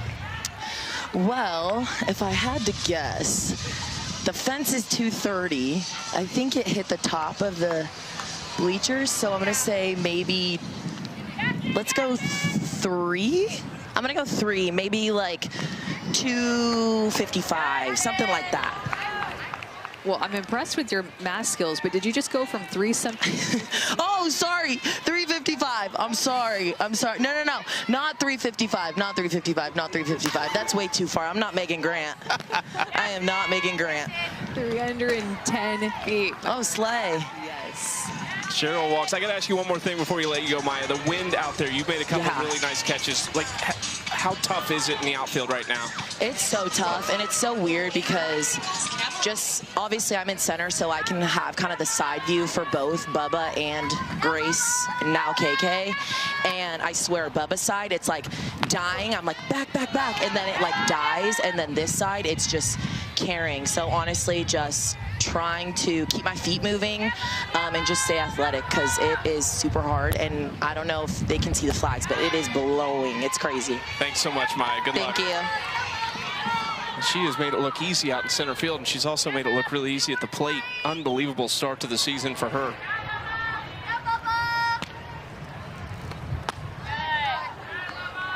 She's also on it, too. She's directing our director, Jordan Alvis. Let's get the flags in here. Let's show them again on this wind. Make sure the fans can see the flags, okay? The wind is blowing. It is just not stopped. It is not turned off. Bubba Nichols, Camarena goes down on strikes. It's been a nice bounce back here from Taylor McQuillan. Got a fly out. Cheryl walked, and now the strikeout of Bubba. It's the first time that the Spark have struck out in this game. This goes to show you their lack of strikeouts or their low number of strikeouts, just how well that they're seeing the ball.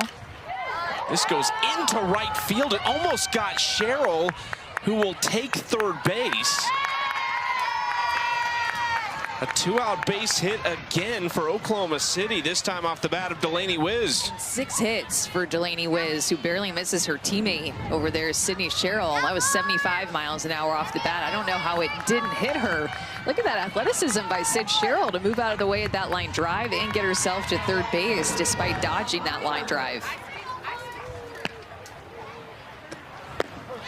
Amari Harper hit a soft line out in the second, and then she smoked a ball to right field her last trip to the plate in the 4th inning. Comes up and a run-producing opportunity here. Slow roller this time, picked up by Erickson at first. Wow, moonshot in this inning from Maya Brady. Maya Brady, 310 feet. Off of a changeup. So much power, so much athleticism. Wow.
hang your head low.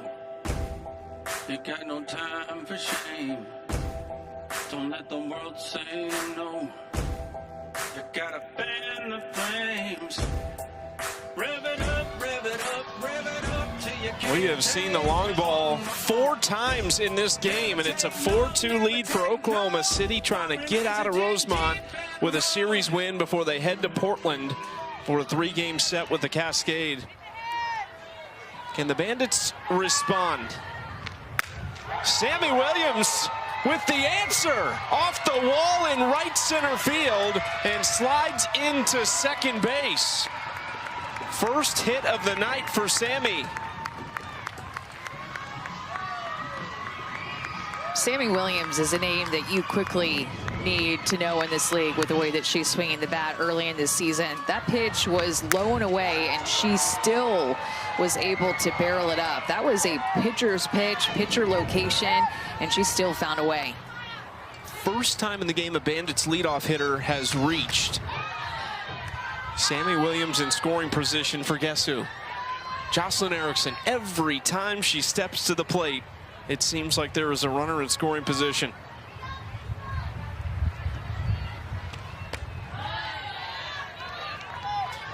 Feels like Jocelyn Erickson still kind of waiting for her first big moment.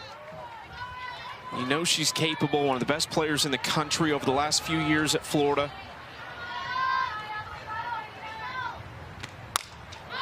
In the air to left field. No, this is actually going to stay on the infield.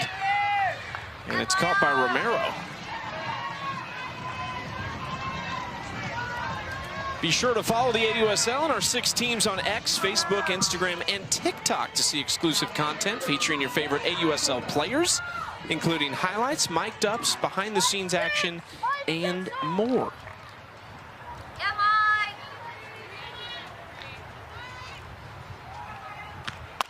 First pitch swinging. That is into left field. I was slightly off on the last one. That was a pop-up to the shortstop. You just never know with this wind, and it just does not stop. You know how sometimes there will be the wind that like blows really hard and then it slows down, and then it blows really hard and then it slows down. Not here, not today. Do you think that's preferred by the outfielders, though? You know what you're going to get. It's true. I find wind just to be so annoying. As a player, I'd rather it be really hot, and I might even rather it be really cold than really windy. I hate the wind. Texas native wants the cold. I don't know. I'm not going to say wants the cold. Prefers it over the wind. Yeah, That's interesting. I might go there, and we're having some shoelace issues here. All right, Johnson ready to go in a 1-1 count alongside Amanda Scarborough. I'm Chucky Kempf. Finishing up Series 2 in the AUSL here in 2026. A lot of movement. 2 new teams in the league this year. 6 home sites. Unlike last year's touring entity, we were all over the country to the tune of sellout crowds, but now there is a different feel.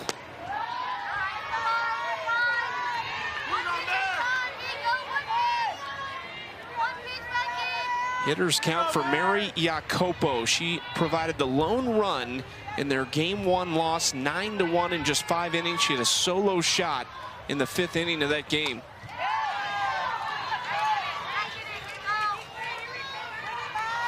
Second time Johnson's been in a full count. The last time was against Jessica Clements, and she walked her. Jacopo would love to turn it over to Clements with a pair on. 3-2.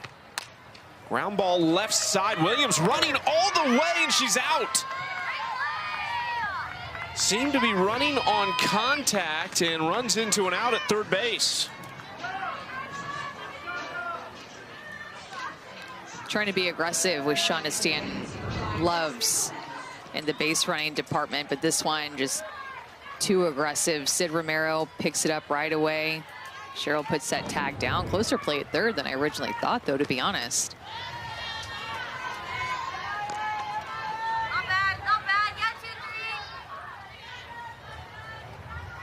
Saw a lot of Sydney Romero at third base last year. She's played a great shortstop early in the season. Clements fouls it down the left field line. We entered this series with Oklahoma City having a fielding percentage almost 20 points higher than the second best team at .988. Seen a lot of Jessie Warren at third base. You mentioned earlier she gets the night off defensively, so Amari Harper comes in. She goes to second. That moves Cheryl to third. And Maya Brady is shading toward left center field in a big way. So right center field is completely open. Big shift there for Clements. Clements takes strike two. Something in that gap could easily be a triple for Clements, who hit one somewhat that direction. Her home run landed in the right field bleachers, right on the edge of them toward right center field. 2-2. Slow roller first base side. Haley Lee scoops it up and makes the play. So the Spark in the fifth get an insurance run and they lead 4-2.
We've got you covered Thursday on ESPN2. A doubleheader in the AUSL. First, the Talons face off with the Texas Volts. Both those teams looking to get right after some losses this week. 7 Eastern, that one starts. And then the Spark in the Cascade at 9 o'clock. Home opener for Portland.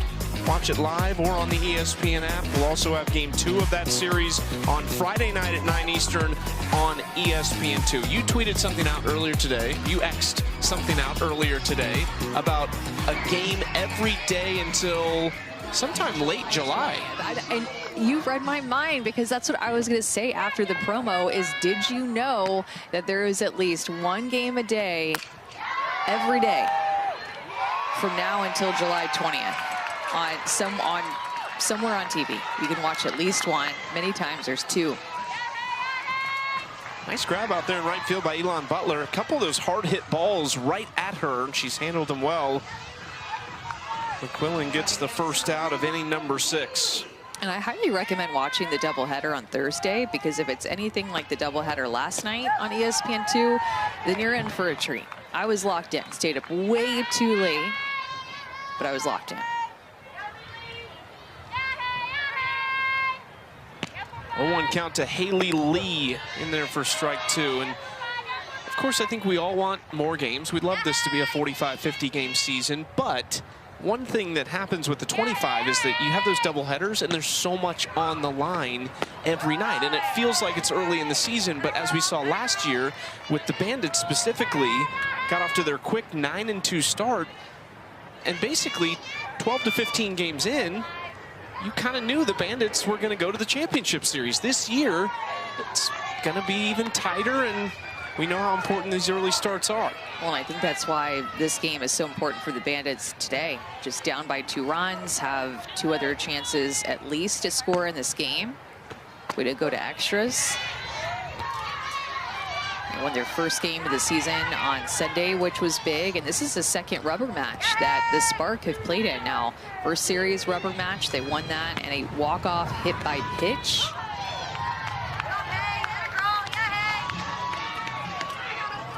Lee walks with one out.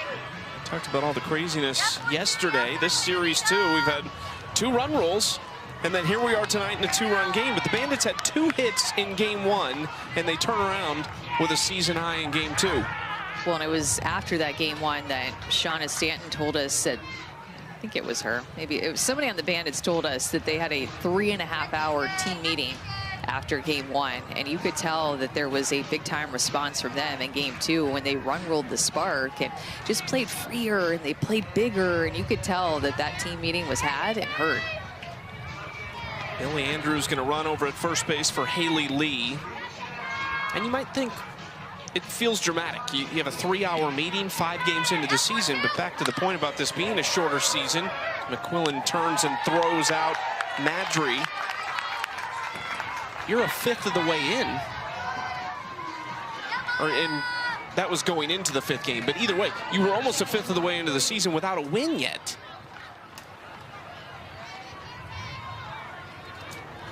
This could feel a lot different for the Bandits if they can find a way tonight and pick up win number 2. No off day for them tomorrow. They get right to work against the Carolina Blaze, but if they want to come back, they need to retire this bat right here. 310-foot home run last time up for Maya Brady.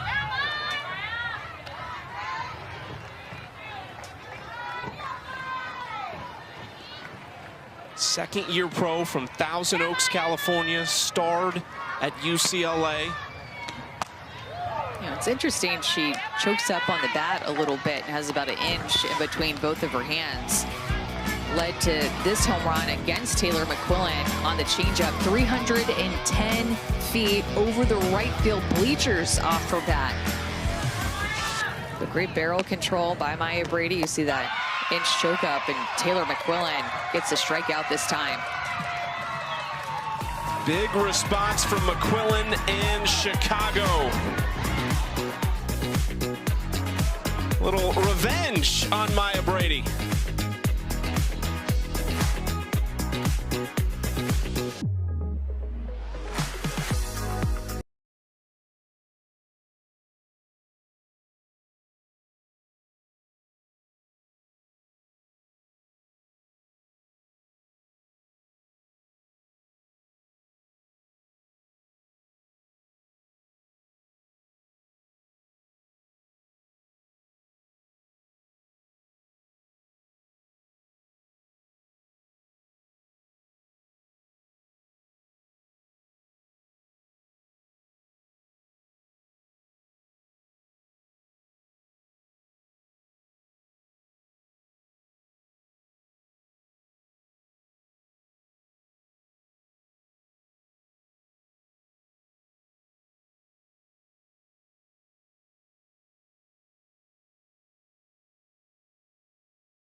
The AUSL is sponsored by Easton.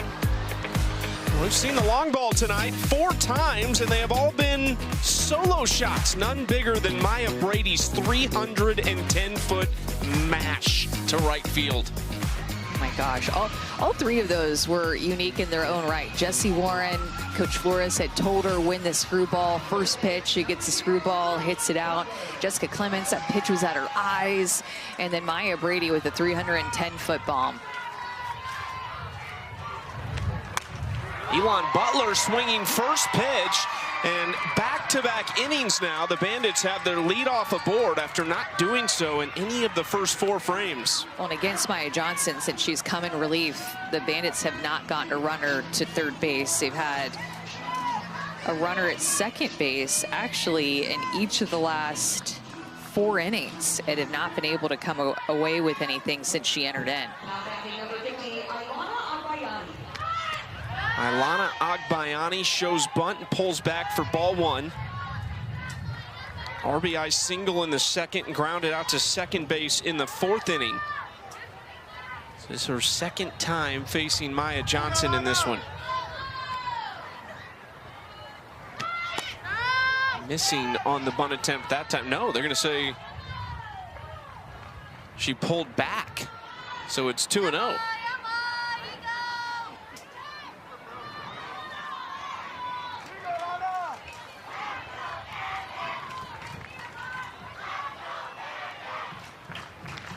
Swinging and sends it into right field.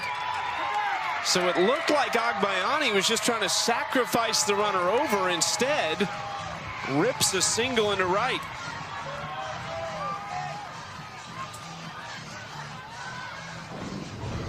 Agbayani with 4 hits in this series, using the ground again like she did in her first at-bat back in the second inning. Almost an identical hit that she had earlier in this game. And now, because of the traffic on the base pass, they have a pitching timeout to come here and talk to Maya Johnson. And because they're about to face the top of the order for the Bandits with 2 on and nobody out. Maya Johnson is about to face 2 of the best hitters in the league right now, and certainly from a year ago. You see what she's done. No earned runs tonight. Didn't give up an earned run or a run in general in 4 innings of work in the Game 1 win against the Bandits. Well, you're definitely, if you're Chicago, in the spot that you want to be in. If you were going to find a way to win the game late in this game, this is exactly what you would have wanted. 2 on, Morgan Zirkle, Aaron Koffel, and a hot Tiana Bell due up now in this inning. Ground ball right side, chance for 2, no. Zirkle is on first.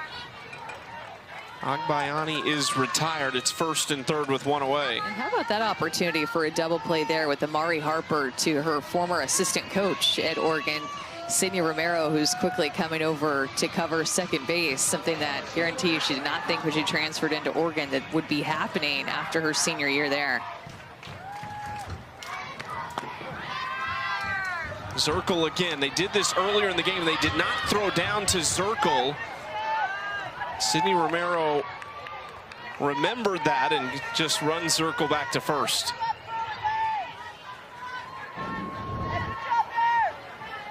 First and third's always a lot going on. Communication is important. Looked like Zirkle was running again on that pitch. Aaron Koffel had some clutch moments last year. Tough spot here, 0-2. Lets that pitch go for ball 1.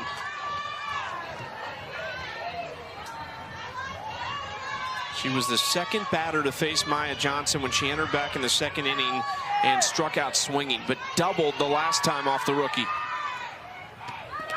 Bounced in, gets past Wiz, the throw home, and out at the plate. Shonda Stanton had looked away, I think, because she thought Butler was safe.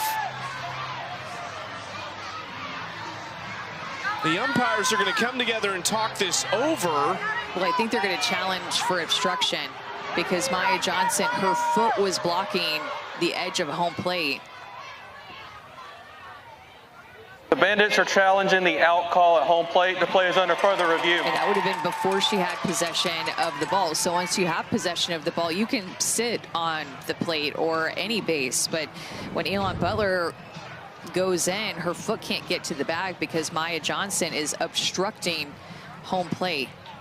Right Or actually, maybe it got to the plate after she had possession of the ball. It is bang, bang, but just unfortunate timing with when Elon Butler slid in, because she slid in right to the right foot of Maya Johnson. So actually, I don't think this is going to get overturned. I don't think Maya Johnson did anything wrong at all. I think she did everything right. Possession of the ball, tagged down. Elon Butler never gets to home plate. Wow. I did not think that there was any possible way to get her out at home. It's just one of those rules. You just never know what this call could be. After review, the call on the field is confirmed as an out. That is the Bandits' first challenge, and they have one remaining. In the time, this is a great call.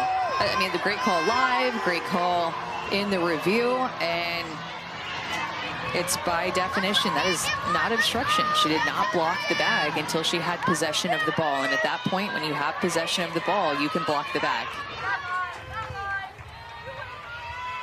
2-2 to Koffel still. That's outside 3-2. Not to get in the weeds of this rule, but I believe last year that still would have been obstruction, because the rule altered a little bit this year. Last year, if the runner had began the slide, then you could not get into the position that Maya Johnson was in. They altered the rule a little bit this year as Koffel, it's a hard grounder to Romero, and Maya Johnson dances out of a 2-on, no-out jam here in the 6th.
Three solo shots for the Spark, and Maya Johnson 4 2/3 in relief, 3 strikeouts to shut this Bandits offense down since the 2nd inning. Just 5 hits, 5 left on base, and 0 for 5 with runners in scoring position since that 2nd inning for Chicago. And Chicago out hitting Oklahoma City. Saw that last week in Utah. They out hit the Talons and lost one of those games.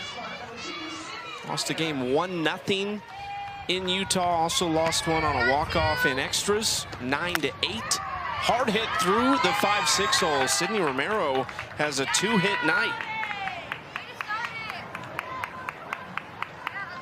Sydney Romero last year, I mentioned kind of a touring entity, and one of the stops was Norman, Oklahoma. Of course, Sydney starred there for Patty Gasso, won some national championships both as a member of the staff and a player. But Sydney Romero got hurt last year just before we went to Norman, so she was so excited to play back in that, didn't get to play in that stadium in college, but excited to be back in front of those fans and have Patty Gasso watch her as a pro. She gets hurt right before then. And so it had to be a special moment, despite, I'm sure, how much she loved playing with the Talons last year, to hear her name called and get to go to Oklahoma City to play. Anytime you have those ties from college or hometown, like Sydney Sherrill being from Oklahoma, just She's going to form those connections with the fans and the universities and with the players that run a little bit deeper.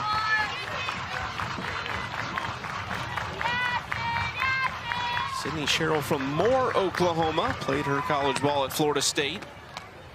And is in on the handle from McQuillan, and it's a 2-2 count.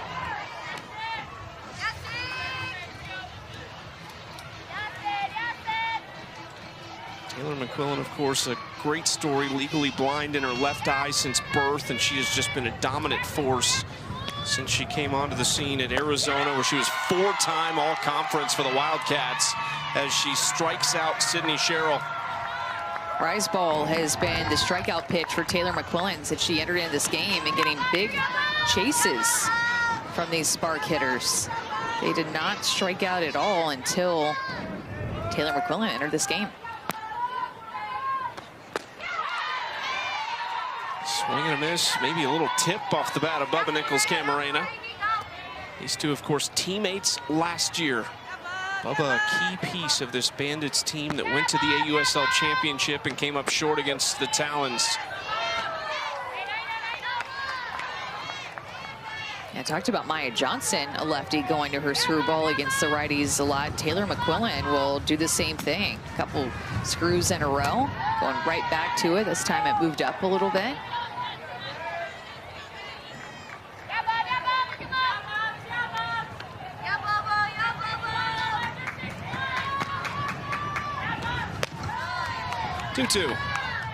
Lefties are coveted in this league. There aren't a ton of left-handed pitching or pitchers in this league. You're a gem if you're one of them. Swing and a miss from Bubba.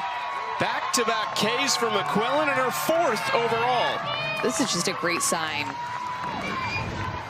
for Chicago to see Taylor McQuillan pitching like this after a kind of up and down outing in Utah, and her exiting the game early, kind of questionable with what looked like an injury issue potentially.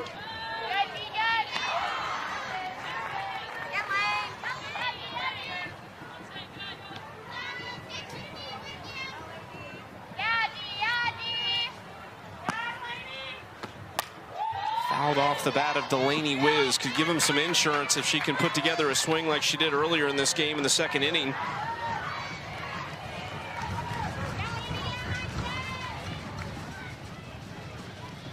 McQuillan gave up a leadoff single, now trying to strike out the side. Ground ball back to her and makes the play. So Taylor McQuillan holds serve. It's 4-2. Last chance for the Bandits. One of those bats coming up is the rookie Jocelyn Erickson.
The rookie, Maya Johnson, entered into this game all the way back in the 2nd inning, found herself with 2 runners in scoring position and less than 2 outs. She got 2 strikeouts in that 2nd inning, and she has had 3 in her relief appearance and found a lot of other different ways to get these hitters out. She has had some traffic that she's worked around in every inning that she has pitched in, but still has found a way to not give up any earned runs. See these out distribution, 3 flyouts, 7 groundouts, and the 3 strikeouts for Maya Johnson, who faces 3-4-5 against the Bandits with a 2-run lead, a chance to take the series here in Rosemont. Tiana Bell fouls that back for strike 1. Chicago had the best offense in the AUSL a year ago. They led in numerous categories. They never scored less than 3 runs in the regular season last year. That was 24 games, and Tiana Bell delivers here in the 7th, cuts the lead in half. It is now 4-3, her second in just 3 games as a pro.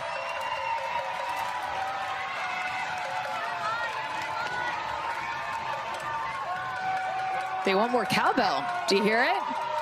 They're ringing the bell. Even though, you know, she did go to Arkansas, not Mississippi State, but still you got to ring the bell for Tiana Bell because of the way that she has been driving the ball since she joined this Bandits team. Sits back on the changeup, and she gets all of it, 235 feet. Just to sneak it on out of here. They moved her up in the order, the rookie from Arkansas. Getting the Bandits within 1. It's another solo shot in this game to make way for Sammy Williams. So what I was saying was the Bandits didn't score less than 3 in 24 regular season games last year. They were held to 2 or fewer in now 6, or it would have been 6 of the last 9 games, but Tiana Bell takes care of that. We've also seen them score 8. We have seen them score 11 this season. I think Shonda Stanton would be happy at a nice average of 6 or 7 on the regular. 0-2 to Williams. That's what the Spark are doing this year with their runs per game average. They're held to 4 in this game, but just trying to figure out the right moves to score more runs for this Bandits team. And one of the right moves is to move Tiana Bell up in the lineup like they did today.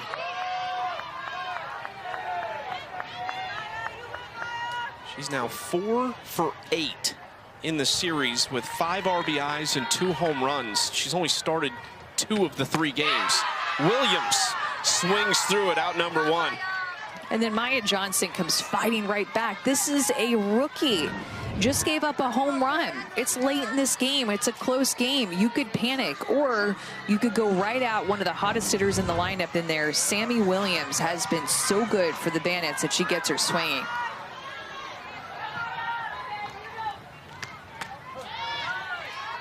Jocelyn Erickson takes strike 1.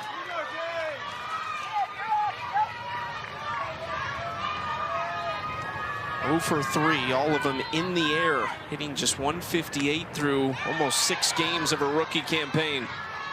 She just needs to find a barrel. It's what's been missing from Jocelyn Erickson, just that feel of finding a barrel, ball coming off your bat.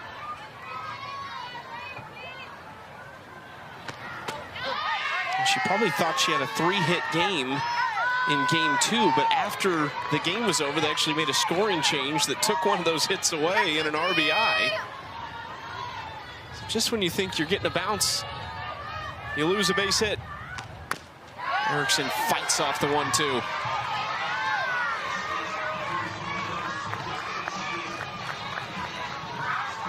The only Bandit not to reach in this game.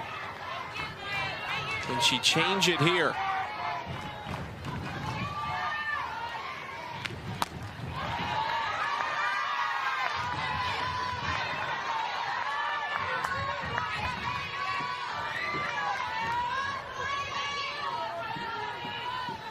Chicago's first-round draft pick against the Sparks' first-rounder.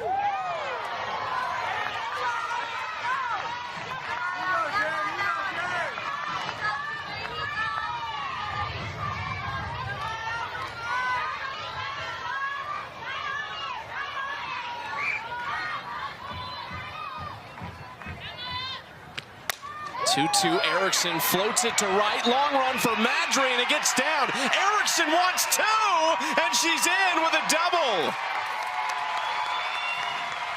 Found a way. Jocelyn Erickson just did everything in that at-bat that she could to foul off some pitches, to extend her at-bat, to just be able to put it into fair territory somewhere. And she finds a hole because of the turf. Looked like it tripped up KK Madry in right field. She did not have a play on that ball, and now the Bandits have a runner in scoring position. Amber Flores coming out. They're going to talk things over on the infield. Bree Copeland, who is very familiar with Shonda Stant, was a GA at Indiana for her this year after playing 4 years there, will run at second base. With the winning run stepping to the plate. Mary Jacopo has seen the ball well this season. We were talking about her before coming to the field today. Just, this might be the best start that we've seen her have. Had just 3 hits, 3 walks all of last year. She's got 3 hits in this series alone and had a pair in the first series. This was game 1. Home run off of Ruby Malin. It was the only run that Chicago scored in game 1, but it was off of her bat. She's been squaring the ball up.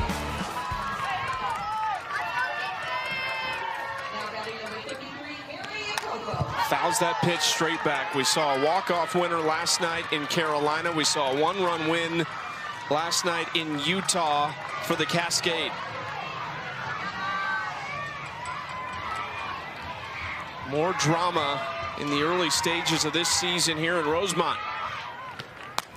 1-1. You saw 1 for 11 for Chicago with runners in scoring position. The tough part about that, to add to it, is they've had 4 strikeouts with runners in scoring position.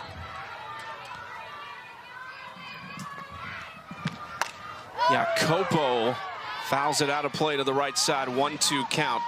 The biggest chance was last inning. They got the first 2 runners on the 8-9 spot, both singled to get it to Morgan Zirkle and Aaron Koffel, and they got nothing out of it.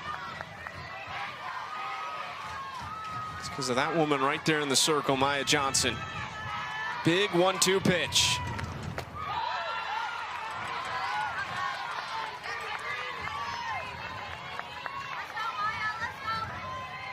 Jessica Clements awaits. 1 for 2 with a solo shot and a walk for Clements tonight.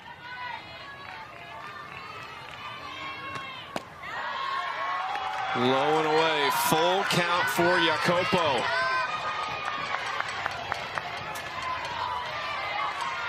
Mary Jacopo had a ton of power in her time at Texas, hit 43 home runs, 174 RBIs there. Lifts it to right center field. Jacopo walks it off for the Bandits.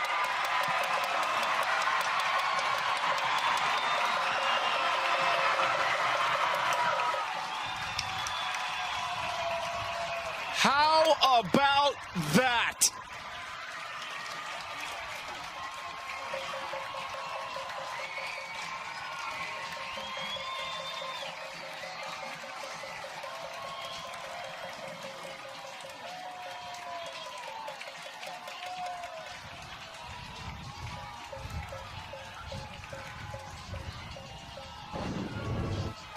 It's what these Chicago fans want to see.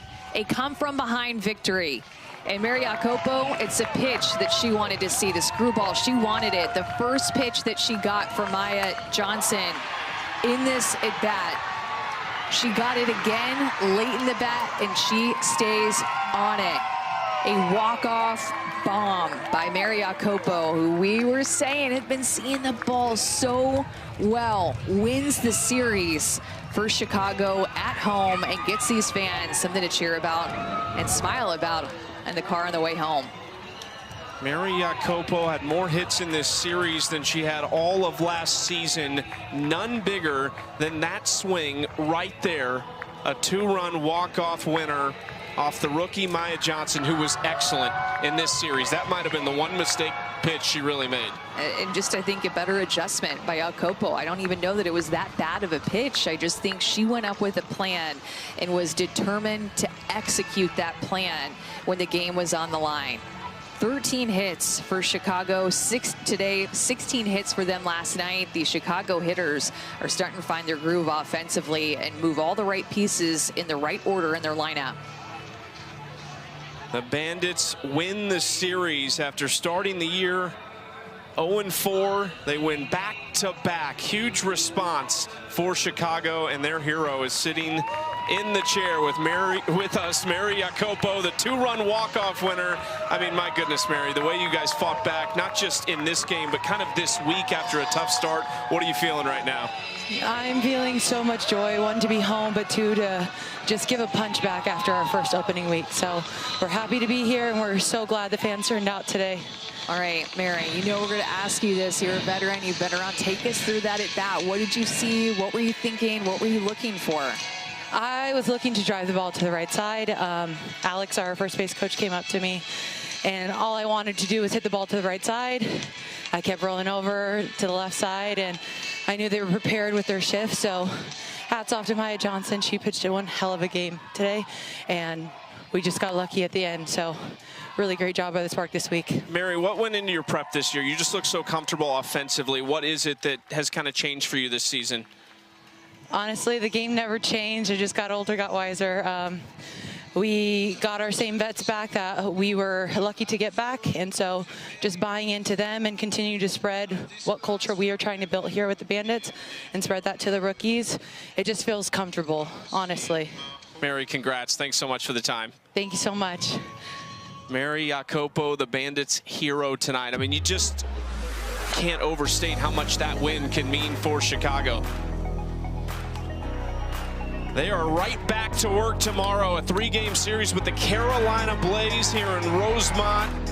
A lot more AUSL. You got a game every day until July 20th. And we can't wait to see how this season unfolds. For my partner, Amanda Scarborough, our producer, Mariah Gearhart, our director, Jordan Alvis, and our entire awesome crew, I'm Chucky Kemp. We thank you for joining us. It's the Bandits who take the series, a 5-4 walk-off winner over Oklahoma City tonight in Rosemont.